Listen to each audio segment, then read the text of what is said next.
This week, we're going to talk about stuff, and I'm going to drink wine. That's really as much as I know at this point, other than I'm probably going to lose control of the show at some point. We do have Tom Brennan and Gary Berman joining us for our interview portion. Joff Thayer is going to deliver a technical segment.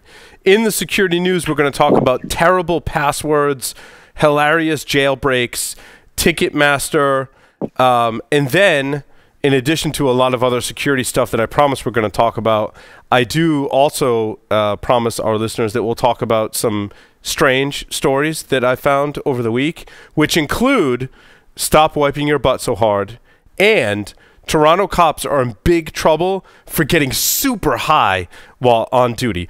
All that and more on this edition of Paul's Security Weekly. This is Security Weekly. For security professionals, by security professionals. Broadcasting live from G-Unit Studios in Rhode Island, it's the show where exploits run wild, packets aren't the only things getting sniffed, and the cocktails flow steady. It's Paul's Security Weekly. Welcome. Did Larry have an introduction? Hi, everyone. This is Paul Asador, and I guess I'm introducing... Apparently, I no longer do. Wow, and I look short. So, yeah, I accidentally landed in New England and stumbled my way to the G-Unit studio. That's pretty much how I envisioned it happening. Job. Carlos, save the show, please. Yes, somebody's got to do it. It cannot be saved. Well, it's good to have you back, Carlos. Jeff, welcome. Nice to have you in studio. It's great to be here, Paul. Try to stay awake for the whole episode. Yes. We've been in studio dropping his phone incessantly. Welcome, Chad. What? Where? Oh, hey! I'm in the studio with you guys. That's kind of cool. In 2017, an increasing number of companies reported they did not have effective insider threat detection methods. Logarithm's UEBA solutions enable you to detect and neutralize user-based threats in real time, while built-in scenario and behavior-based analytics empower you to expose insider threats, compromised accounts, and privilege misuse. Visit logarithm.com to learn how their UEBA solutions can help you expand visibility and enhance detection capabilities. NetSparker, the developers of desktop and cloud-based web application security scanners that enable you to automatically identify vulnerabilities in your web applications and web services. NetSparker scanners employ a unique and dead-accurate vulnerability scanning engine that automatically verifies vulnerabilities with their proof of concept. For more information, visit them on the web at netsparker.com or email at contact@netsparker.com. Hello, here we are at Security Weekly. I'd like to introduce to you Mr. Paul Asadorian. He is one beer short of a six-pack, but he's here. Welcome, Paul. And I'm drinking wine this week, which is it's very strange. It's a deviation from the norm. I do enjoy wine and a cigar, and so that's really what's most important to me for tonight's show, is that I get to sit here, have wine and a cigar, and talk about maybe some security stuff or not security stuff, and just really talk with my friends. That's really why I made the show secretly, maybe not so secretly now. We do have on the lines via Skype, as we already know, Mr. Joff Thayer is here with us. Welcome, Joff. G'day, Paul. It's good to be here. I got my introduction kind of reversed, but I'll get it down. I'm not used to Larry's whole rhythm. I'll have to practice. Yeah, what did you say? I'm a few six-packs short of a beer or something like that? Yeah, pretty close. Something like that. Not Kevin's laughing over there. He's in Boston on the lines via Skype in front of a really tall window with a great, maybe not so great view. Mr. Not Kevin, welcome. Thank you for having me again. It's nice to have you, Kevin. How are things at Barclay? Barclay, incredibly well. We have the tallest windows, as you can see. But it's also, in reality, it's an incredibly exciting time. It's a lot of fun here. I'm really glad that you don't work in marketing for Barclay. Can you imagine the slow? Hey, you should buy Barclay because we've got really tall windows. Like that's. Yeah, there's a reason why I'm probably on the technical side. Oh, well, it's nice to have you, not Kevin. Mr. Jason Wood is here with us, not in the massage parlor tonight, which is kind of interesting. Yeah, decided to go ahead and stay in the lab instead of the massage parlor this evening. So. Hey, everybody. Had to take a break from the massage parlor. I hear you. I want to encourage our listeners, check out our on-demand content. Go to securityweekly.com/on-demand. You can find our previous webcast there. including the state of endpoint security, the state of penetration testing. Make sure you go check that out. Also, a quick announcement: we will be at Black Hat and DEF CON. At Black Hat, this was my secret plan. After doing this for a number of years now, I was like, you know what? I think we should be in the pool area. That's what I think. And then they're like, what about DEF CON? I'm like, we should also be in the pool area at DEF CON. So Black Hat at Mandalay Bay will be in the pool area, and we've got a cabana or a Kubota or a whatever, a gazebo, something like that in Mandalay Bay. We've got something similar at Caesars for DEF CON, a cabana. Or is it a tent? I don't know, something like that. A bungalow. That's the word I was looking for. It's a bungalow. Thank you, Johnny Blaze. So make sure you come check us out. At Black Hat, we're going to be doing some briefings, some trivia, hacker movie trivia, in addition to some other kind of computer security-related trivia. At DEF CON, we're going to try and record all of our shows, and there is sure to be shenanigans. So join us for that. Also, we'll be doing some book signings. John Strennan and I will be signing our book there in the booth. So it'll be, or in the cabana. Yeah, I guess. Anyway, so we'll be doing that. It'll be a lot of fun. Make sure you check us out. I'd like to welcome our guest or both of our guests for this evening. The first is Tom Brennan, who's been in the industry for, I hate to say a really long time because it kind of makes you sound old, Tom, but you've been in the security industry for a while now. When I first met Tom, it was kind of weird because I had just gone to work for a security vendor. I was freaked out. It was like my first week or two at Tenable, and they're like, hey, I need you to go present in New Jersey. And I'm like, okay, I guess New Jersey's okay. I guess I'll go there. And so I drove to New Jersey, and I met Tom, and Tom's like, I have to look at your slide deck. And I was puzzled. I'm like, why does Tom need to look at my slide deck? I'm like, oh, I work for a vendor now, so people have to make sure that I'm not just going to give a vendor talk. And it was the first time I had ever given a talk for a vendor. But Tom was great. Tom, welcome to the show. Thanks, Paul. Yeah, I think that was either Infraguard or OWASP actually back in the day, right? I think it was OWASP, actually. Yeah, I think it was OWASP. And now, Tom, you've also, us in conjunction, have brought on Gary Berman. Gary, welcome. Why don't you give us a little bit of an introduction about your background and the topic for today?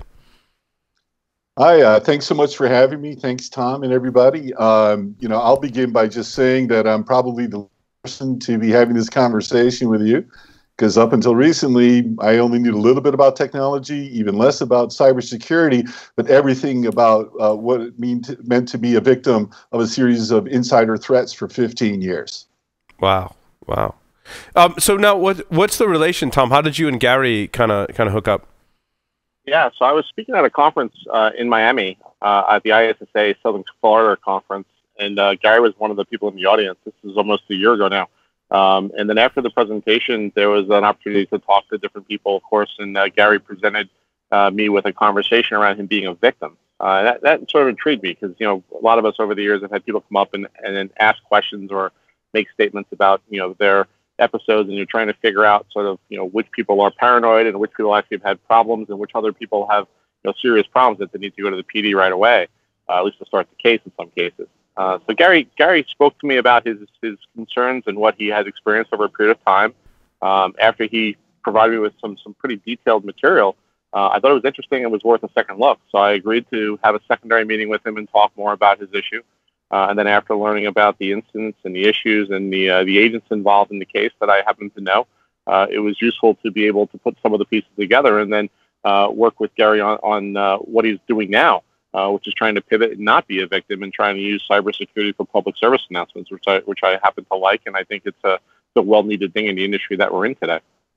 That's awesome. I want to start by just commenting and saying that, Tom, and a lot of us have worked in the security industry for some time now, right? And we've had our fair share of people come to us and say, I've got this problem, and they ask us for help, right? And what I found pretty consistently, and I'm sure others on the panel have experienced this as well, when they go to local law enforcement, they're not much help. And I think that's gotten better over the years, but I still think in general, like local law enforcement is not much help when there's some kind of cyber incident. Is that still the case and something you've experienced? I would say no. My experience might be different only because of the region I work in and the people that I associate with. But the InfraGuard program here in New Jersey is really, really strong. The FBI public-private partnership and the people in that team and in that group that are volunteers, as well as enforcement, are pretty good guys. We have a really strong OWASP community up here in the New York City metro area, as well as HDCIA, et cetera. So I think local law enforcement, I'll speak to Jersey as an example, it's led by a great team at the New Jersey KIC. They do a great job with outreach. They do a great job, sitting and listening to people and actually taking the time to figure out where there's a crime, to collaborate the data and then potentially investigate it or pass it on to other agencies that may be working with it within JTTF or others. So the collaboration is really critical, I think, to figure out what is a small, insignificant problem versus a problem that is a piece of something bigger. Yeah, and I agree, Tom. I think that's gotten better in the past 15 or so years. And I think collectively we've done a great job in the government agencies, and law enforcement has done a good job of educating themselves because the landscape has changed in the past 15 or 20 years. So Gary, what was the incident? Give us a little bit of the backstory. What happened? Well, briefly, I had a successful marketing communications company that my wife and I had started. We were fortunate to be able to sell 49% of it to the WPP Group based out of London, a very large company that owns all types of advertising, marketing, communication assets. Everything was going great. Unfortunately, I got injured, so I was out of my own company for about 8 months, during which time several key executives essentially cloned the company. They took our intellectual property, they spoofed our website, directed telephones to their phone numbers. They called our biggest clients, which were big companies like AT&T, Coca-Cola, Procter & Gamble, and things like that, pretending to be whistleblowers, saying that there was rampant fraud within our operation, and other nefarious activities like that. And like layers of an onion, I had no idea that this was actually happening. And so we started peeling away and started gathering some forensic evidence. And it's important to keep in mind, this was 15 years ago. And so, hacking was not on the public lexicon or in the public zeitgeist as it is now. And I had no idea what was happening. So eventually I had to lay off 100 people, lost the company, and I figured, okay, I'll start over. And so I started working in veterans issues as well as children's education. And then 2 years ago, just to feed my family, decided to get back into the marketing communications realm. And very quickly, I was invited to be the master of ceremonies of a big industry conference. And then that night, the hack started again. And we identified 19 attack vectors. Wow. So why do you think the attack started again? Like, what was in your investigations, like, did you come to understand the motives and methods and techniques and like why people were targeting you?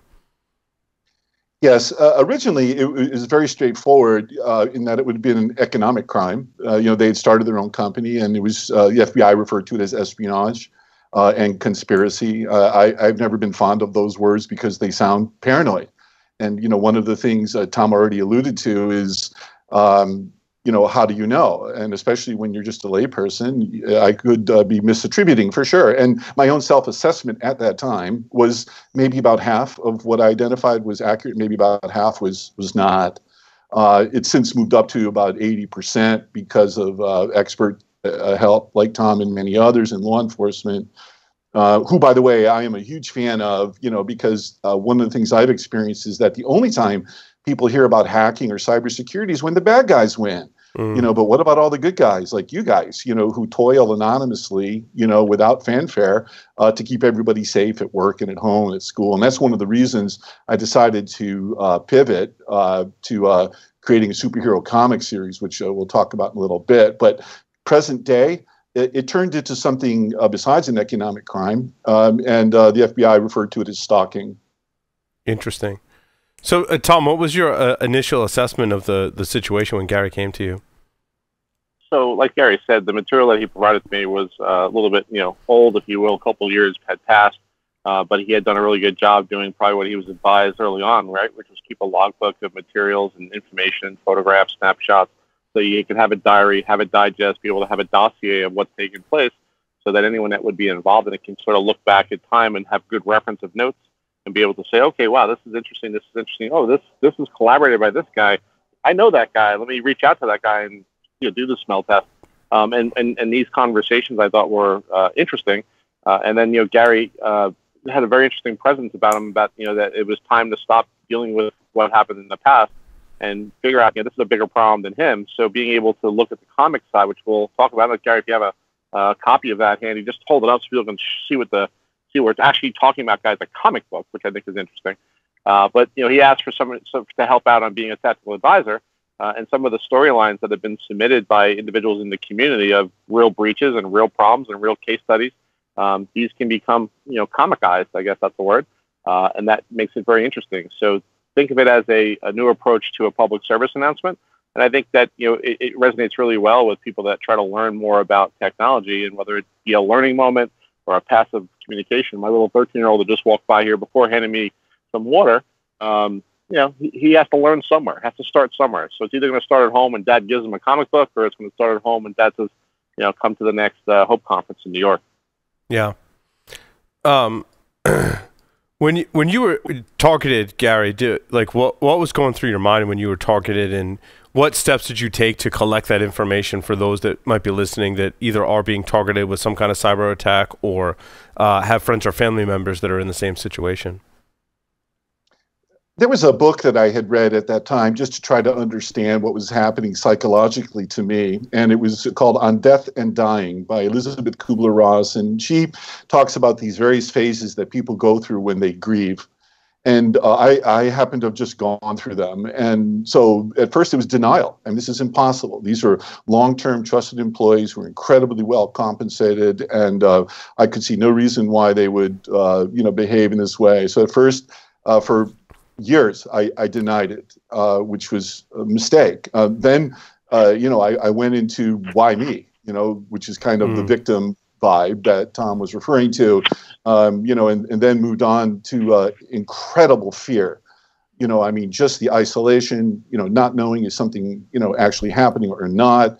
And then that's really what drove me to start doing amateur forensics of using my phones, to document pictures and man-in-the-middle attacks and all of these incredibly complex cybersecurity issues. And then I decided to listen and learn. And I've listened to, I don't know the number, but 1,000 hours of podcasts of people. And my big aha moment came when I got a book from Palo Alto Networks called Cybersecurity for Dummies. I said, okay, perfect. That's me. So I was really excited. I read through the first 10 pages and I was lost. I gave it to my wife. I said, do me a favor. Can you just look at it? She was lost too. And so I was able to get the chief technology officer of Palo Alto Networks, Rick Howard, on the phone. And I was asking him about this, and I said, look, I got lost just reading it, and he started laughing. And I said, why are you laughing? He says, well, it's not really for beginners. So I paused. I put my marketing hat, then why do you call it Cybersecurity for Dummies? And that's when it hit me that there had to be another way to distill complex technology and cybersecurity information into digestible bites that, if we really were lucky, could be entertaining, engaging, and therefore more effective. And that's how we came up with the comics. That's awesome. So had you ever done a comic book before this or any kind of similar works? No, I knew nothing about this. My first exposure to it was on Friday of one day about a year and a half ago. I saw a commercial that there was a Comic-Con where I live in Miami the next day. So I said, okay, I'll go.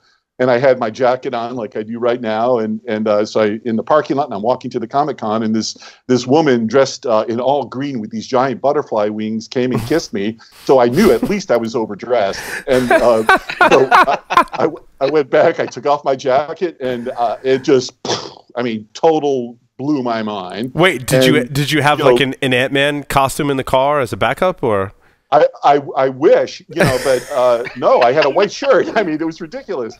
So, I went in there and the most amazing transformation happened live, because rather than like judging them or saying, oh, look at these people, I just kind of embrace the fact that there's this whole ecosystem of people who found a way to express their individuality, and to be part of something larger than themselves, where maybe that's not so easy in sort of the real world. And I ended up staying over 5 hours. I listened to all these seminars. I met people from Marvel Comics, and I got bit by the comic bug, and now I'm just this comic maniac, I guess. Tom, did you tell Gary to go to Comic-Con and wear a suit? Was that like a practical joke you played on him? No. When he told me that story, I actually laughed as well. So I remember, many years ago back at DEF CON, we had a problem with people dressing up in bad dogs. But at the same time, Comic-Con genre is kind of an interesting one, and the way it converts to a light read, I think, is kind of fun. So that was an interesting opportunity. And again, just meeting Gary and agreeing to help out on reviewing any of the technical content. He's had a lot of interesting stuff he's presented. And I know the call for talks or the call for scripts is interesting, right? Because with different people's backgrounds, they can present something as simple as a breach or as complex as a solution, and then they can go ahead and perhaps present that in a comical way. And I'd like to see Gary do animations and like a SpongeBob or even animated figures. I just think it could be it's a fun way to do what we do and reach more people. Absolutely. Now, Gary and Tom, I had to ask you. So, with Gary's case specifically, did you find closure? Did you get to a point where you could like literally put that behind you and it was complete? I really appreciate that question. And I actually found closure about 3 weeks ago because I was an invited guest speaker at the Gartner Security and Risk Management Conference in Washington, D.C. And it's the first time that I've spoken in public about this. And the audience, it was just overwhelming. The outpouring of offers to help, empathy, and it was humbling at the same time. And I finally found like I was at home. And this Tom has been an incredible mentor, and all the great cybersecurity people I met, like you guys now. I have closure now. Yeah, I think that if there's one thing that the security community really like grinds our gears is when we see a situation like that, when we see people abusing cybersecurity and abusing hacking to intentionally hurt someone, that like does not go over well with us. So did it lead to any kind of a conviction? Did you find the people and were able to convict them, or? Well, this is a known hacker. He was a contractor for my company 15 years ago and part of the group that were together. So the answer is a little bit. We weren't able to get a conviction because of lack of attribution. But if I'll say it this way, if justice is blind, maybe a little sunlight will help. And so the first part of the comic is actually my story, what actually happened, but nobody knows that. I'm telling you this now, but readers won't know it. And so it was very cathartic. Then the second part of the comic is how to protect other people with, and we included real case studies. We drew real cybersecurity experts inside the comic. And I put out this sort of call for papers, I guess you would say, but on my LinkedIn profile. And starting in November, I had no contacts. And I did a search by a CSO, and I invited people one at a time, and then CISO, and I invited them, and they ran out. And what I asked the cybersecurity ecosystem, the community, is please send me blinded stories of cybercrime and answer what happened, what were the consequences, and more importantly, what were the lessons learned for inclusion into future issues. And I'm very humbled to tell you that as of a couple days ago, I have 21,000 connections at the highest levels of the private sector, of government. We have CISOs or CTOs of Microsoft, Intel, Oracle, the White House, DHS, Army, Navy, Air Force, Marine, Harvard, Columbia, Stanford. It's been nuts how people have just really stepped up to help, and I'm so grateful. That's amazing. I'm blown away by that response. And I'm so glad that you've reached out to this community, because just to reiterate what Paul said, it's a really, the good ones, and there's plenty of us, it's a really tight knit community, and something that really gets under our skin is when people victimize others. We don't tolerate that, so it's very cool.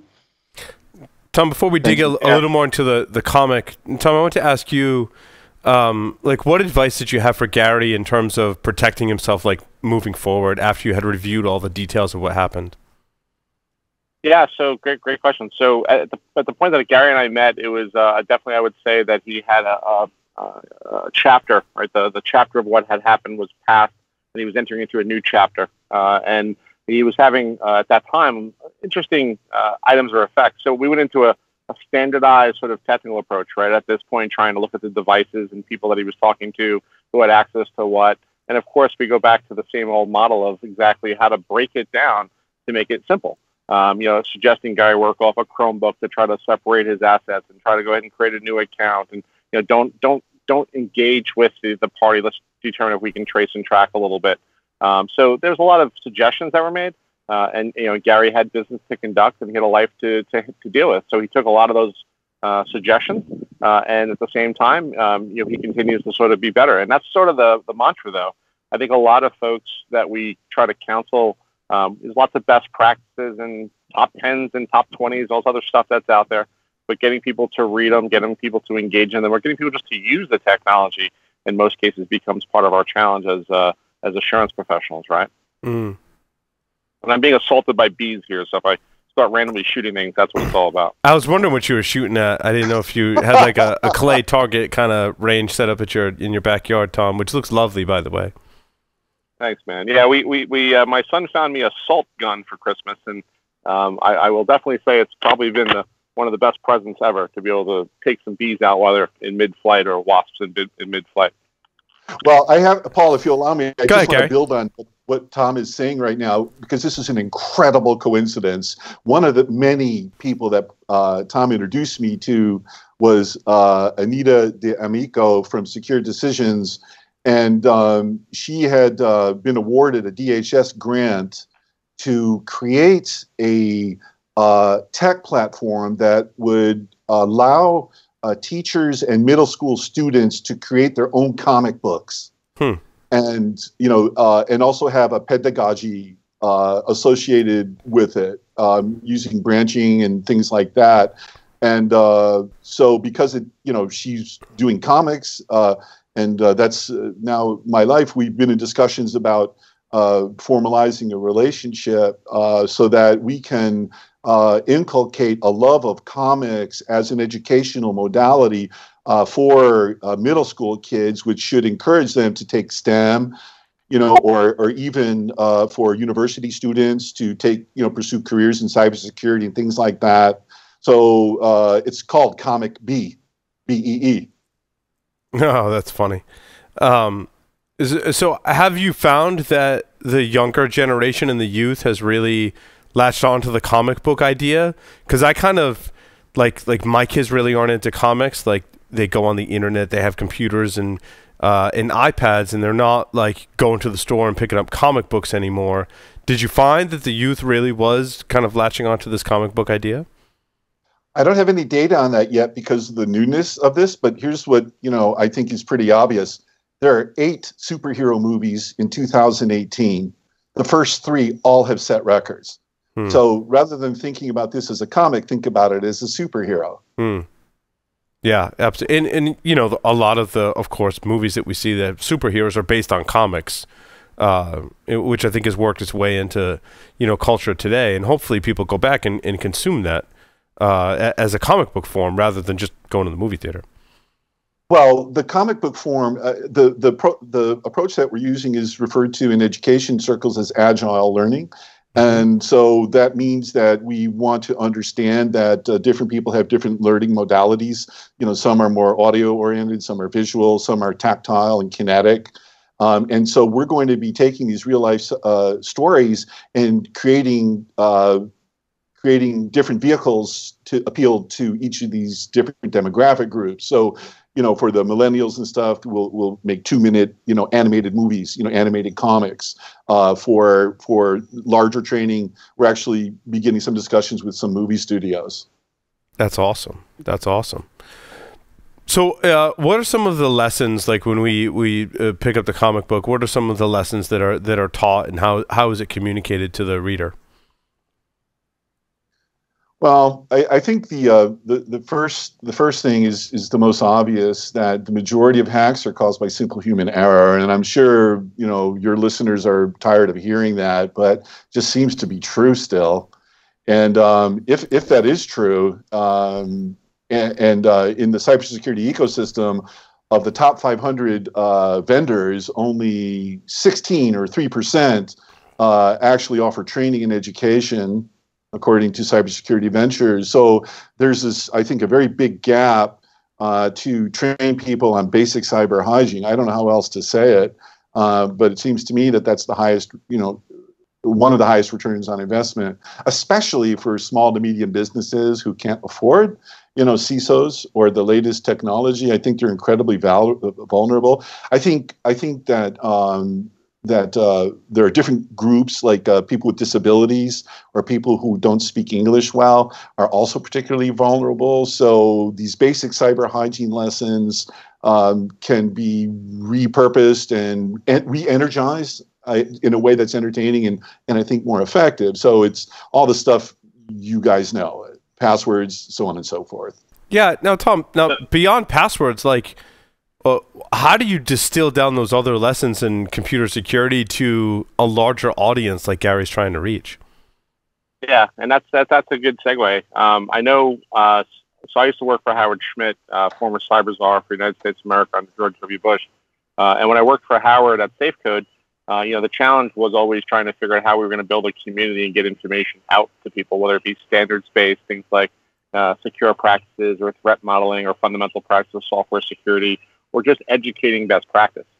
So the comic piece, as Gary's articulated, sounds, that's one approach, the way that he's going about it, which I think is interesting. But the content, Paul, to your point, the content is, trying to get it down in bits and chunks that people can digest. I mean, think of the things that I've worked on at OWASP and ASBS and the OWASP Top 10 and a bunch of other stuff, and we still get blank stares from folks that are building secure software. And that becomes troublesome because we're in the space. Or we go out and we talk about P-test and how that helps for the penetration testing execution standard. People go, what's that? Or, the CIS Top 20 or any of the materials that everybody's put labors and many hours in of love trying to build a best practice.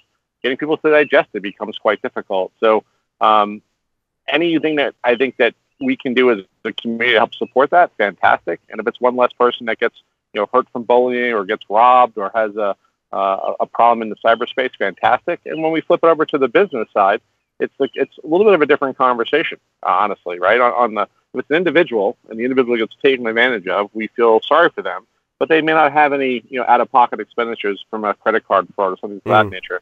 But when it's a business, we start saying, hey, company, you should be doing these top 10 things. And if you don't do them, then you may be, quite frankly, responsible for the breach of not being able to do care. So all the components of all the different groups and associations and things and tools and products that make up the industry, it's really trying to convey the message once again and trying to be a good pool of resources for people to ask questions. And your podcast is one of them, is to listen, learn, and feel free to talk to people.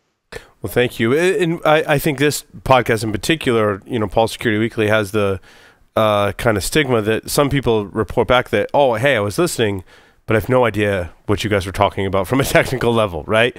And so, we've created shows to do the foundations, but when we talk to the youth here locally in the community, right, and we'll focus on maybe like junior high and high school, getting to relate to that audience can be sometimes difficult. Oftentimes they're using different technologies than we're using in the business world, right? And, old people use Facebook and LinkedIn, but what the youth of today are using are completely different technologies.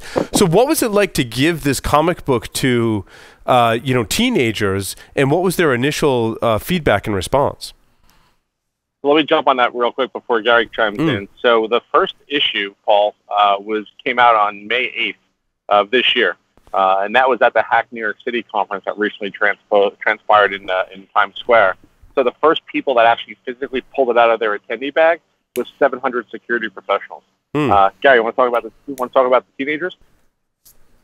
Wow, it was an incredible experience. I felt like an expectant father. You know, Tom had all these comics inserted in everybody's welcome bag. So I was just like off to the side because I just wanted to see the reaction. Your exact question, Paul.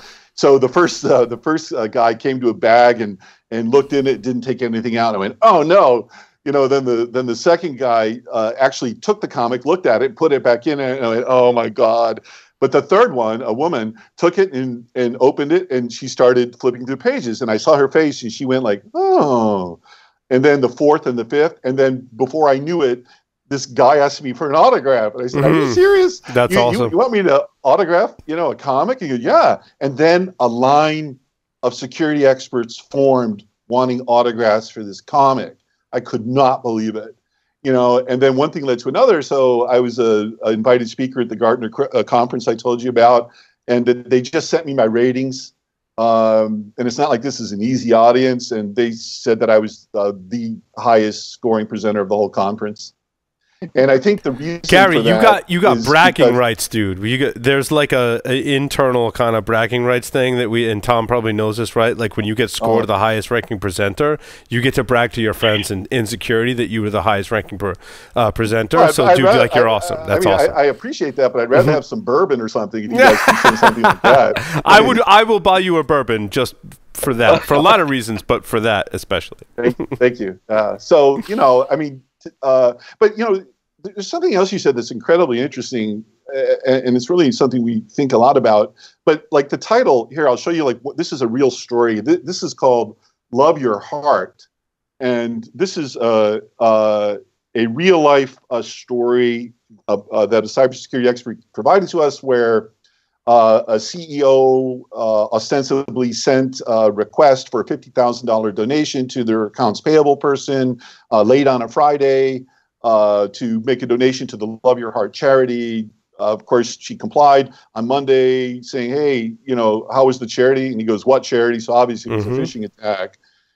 But that's not cybersecurity. That's emotions, like Love Your Heart, is the name of a charity. So one of the things that, and I would love your guys' opinion on this, which is we have to find this way to motivate people to change behavior. And like PowerPoint, doesn't really cut it, at least from what I've been able to tell. So the thing that I'm sort of latching on, and I'm going to ask you guys, is the fact that the lines between work and home have been so blurred because of, bring your own device and technology and everything.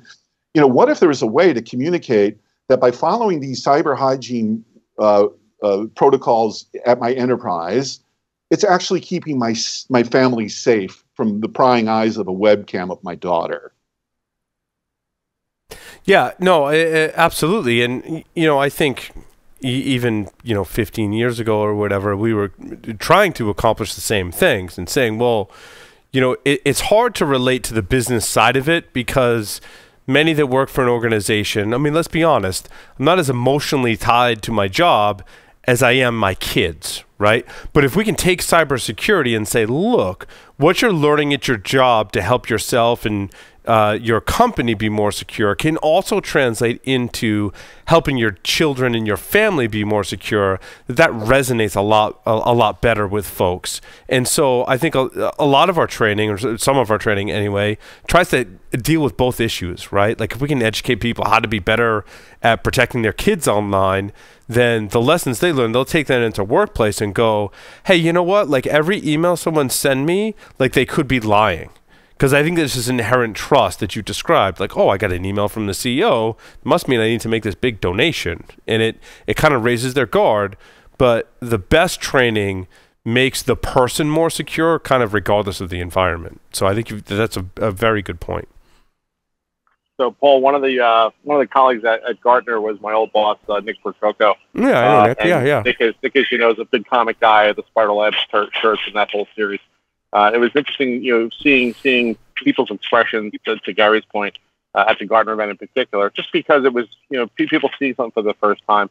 Again, interesting, cool, but when you try to put a spin on it to give somebody something they haven't had before, that may help, and that's kind of what it's all about, right? Trying to figure a way we can help out. Again, churches, synagogues, charities, whatever it may be. If we can give a little bit of back and still have some fun, fantastic. And to your point of doing these at home, organizations are beginning to understand that it's just simply an extension of the enterprise. And we know that from the bigger organizations, but the small companies have to understand that too. The remote worker is an extension of the enterprise, including his family and friends.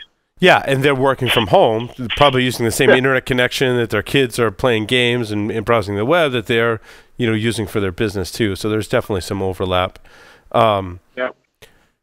So have you encouraged like the 700 or so people that got this at Hack NYC? Like, do you envision them going back and like giving it to their friends and family as well? Well, that has been happening for sure. And just to fill this in real quickly, a lot of people have asked, well, how are you going to make money? And so my response was immediate and consistent, which is I'm giving all this away for free. And so we want to donate millions of the digital copies throughout the education ecosystem, from the youngest through universities. Harvard's interested, interestingly, and many others. But the monetization strategy, I think, is kind of out of the box from what I've come to understand about how your system works, because I don't want our effort to be lumped in with a vendor. Not that there's anything wrong with that, but that's just not what this is. It's more of an advocacy position. And so my monetization strategy would be, for example, when someone goes to buy a connected device from Best Buy, they get a copy of the comic, and on the inside cover it says, keep your business and your family safe, courtesy of Best Buy. Same thing with the digital copy. And so from a content standpoint, we're going to be generating content for 10 sectors of the economy that are the biggest sectors and most likely to be vulnerable to attacks. So, banking, financial services, healthcare, connected cars, critical infrastructure, all of that. So we're going to have content, special editions for each one of those, brought to you by the leaders within those sectors.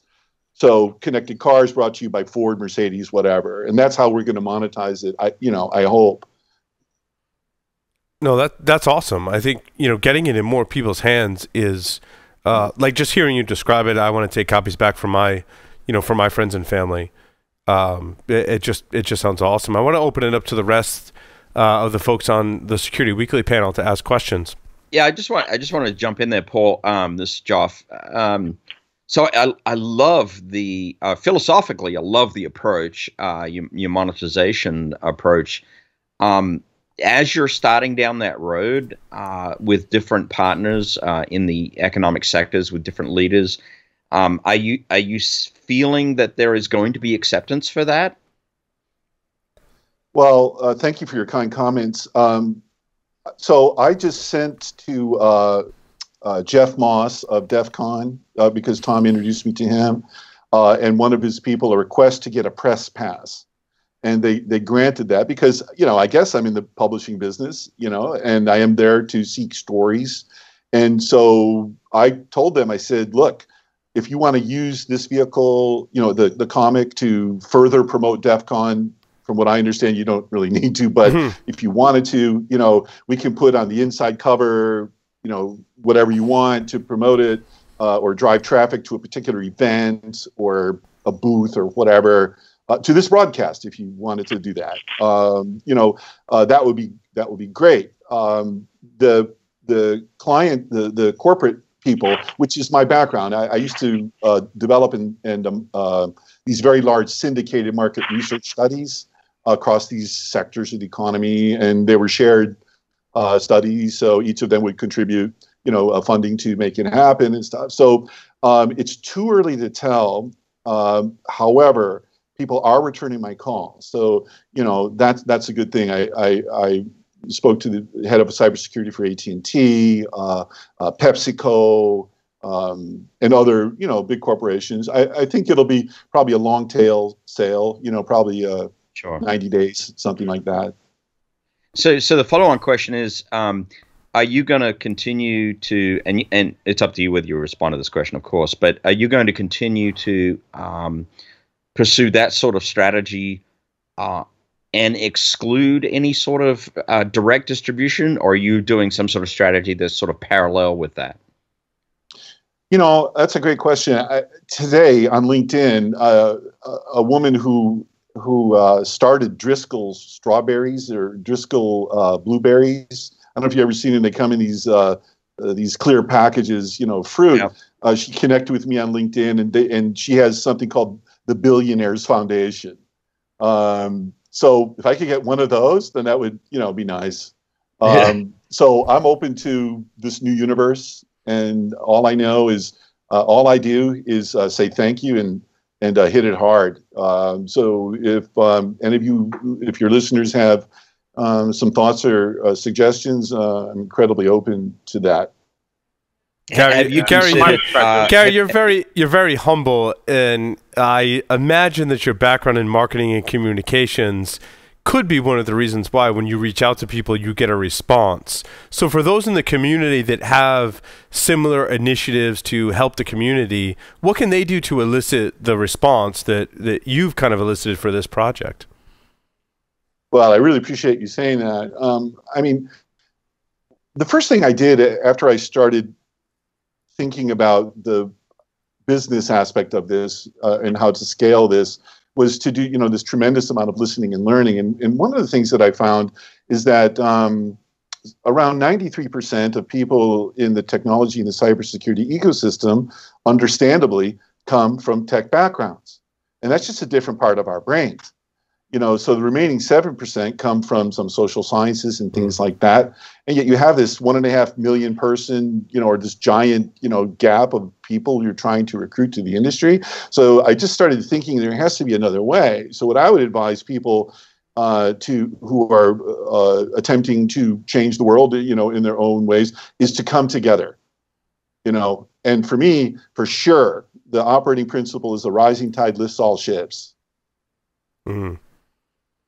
Yeah, and certainly you found, you know, finding Tom was certainly really good, as Tom's made a lot of connections for you, and we thank Tom for helping you. I think this is a great initiative. I think, you know, in hearing you describe this comic, I want to buy copies from my local community and distribute it, right? And just to raise awareness. I think this is a great way, and certainly something new and unique that we haven't seen. And I want to make sure, before we close, that I mentioned that comic books have been tried and sometimes failed in our industry. And I've got a comic book from like late 90s, early 2000s. Tom, I don't know if you remember this, but I think it was ISS back in the day tried a comic, but it was like really one of those like more adult, like there wasn't nudity, but there was like scantily clad people in the comic, and it was poo-pooed. And we have one of those copies here, and it was a marketing effort from a vendor early on trying to do this. So, but now you've done it, I think it's going to be more successful because it appeals to a greater audience and has a more appealing message that appeals to the masses. Well, and I think it's also like, so here's our version of what you're saying. That's Queen Mallory. And sure, as you know, you mentioned when you go to Comic-Con, certainly that, you know, it conjures up images of, you know, people in various outfits that might, you know, be scantily clad is the way we describe those, right?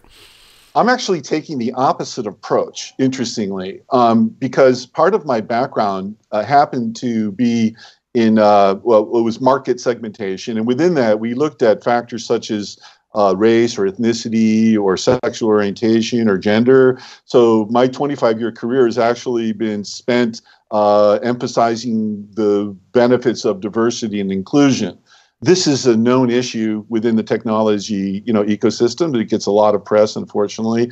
And so half my characters are women, and I have one of the lead characters, a Latino guy, a real person, by the way, and African American. So I think I've really been, by listening, to try to have something for everyone with one common theme, you know, and that is, you know, rising tide lifts all ships, and that's why I hope that this is a little bit different than the comic that you referred to. And I really like that, because I think when we need to encourage those youth in elementary school and junior high and high school, we have to be inclusive of everyone. And I truly believe that one of the primary factors that leads to kind of this like diversity shift in various industries is early on they're not encouraged, various groups, right, are not encouraged to do certain things. But if you have something like this, is saying this everyone can do computer security, like it's not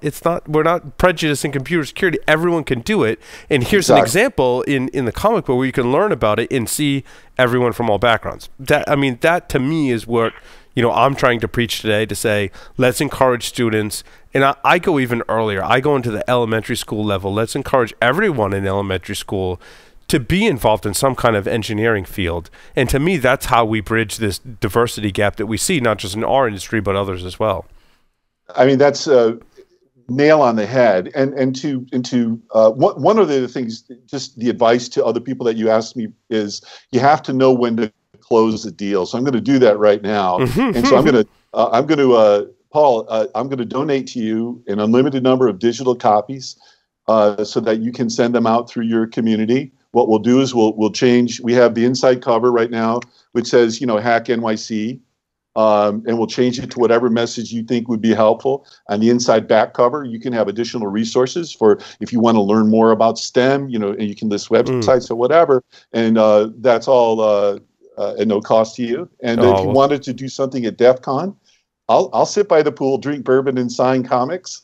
I love that. Open invitation. Absolutely. Thank you so much, Gary. That's awesome. Again, we spent the past 10 years in our community here locally, and one of my kind of like gaps is what are we doing as Security Weekly in our own local area to encourage this? And I think this is a great vehicle to kind of foster that conversation. So absolutely, we'll talk after the show. Thank you so much. I just have now, Tom, you've never been on the show before. Amazingly enough, I don't know how. You've never been on the show before, right? I watch the show a lot, and I always like to kind of sit back and do my own thing. I'm not a big podcast guy, but I appreciate the opportunity to be on yours. That's why I thought bringing Gary forward was important to have a victim. That's awesome. Well, Tom, we're going to have you back on this show or another show and dig more into Tom. But thank you for bringing forth Gary and this awesome initiative. I think it's great. The reason I ask is because we have 5 questions with Security Weekly, which we ask all of our guests the first time they've been on the show to play 5 questions with Security Weekly. So, Tom and Gary, are you ready to play 5 questions with Security Weekly? Yeah, Gary, I'll split the questions with you. Yeah. All right. No, wait. No. I will answer no questions about cybersecurity whatsoever. It's all Tom. All right. So these are not. Have you not been listening to what I'm telling you? So Gary, these are not security-related questions. These are just 5 random questions. There's no right or wrong answer. So I'll ask them each of both of you, so you each get the opportunity to answer all 5 questions. Gary, we're going to start with you. The first question is 3 words to describe yourself. Oh my God. There you go. Look at that. 3 words. There's 3 words. Tom, 3 words to describe yourself. Hands in everything. Tom, if you were a serial killer, what would be your weapon of choice? My hands. Gary, if you were a serial killer, what would be your weapon of choice? Well, I have to say Fruit Loops. There you go. Gary, if you wrote a book about yourself, what would the title be? The CyberHero Adventures, Defenders of the Digital Universe. Tom, if you wrote a book about yourself, what would the title be? It just doesn't matter. Tom, in the popular game of Ask Grabby Grabby, do you prefer to go first or second? Always first. Always first. Gary, do you prefer to go first or second in the popular game of Ask Grabby Grabby? I don't know that game. It's popular in Europe. But you should know, and your listeners should know, that I practice safe cybersecurity. There you go. That's good.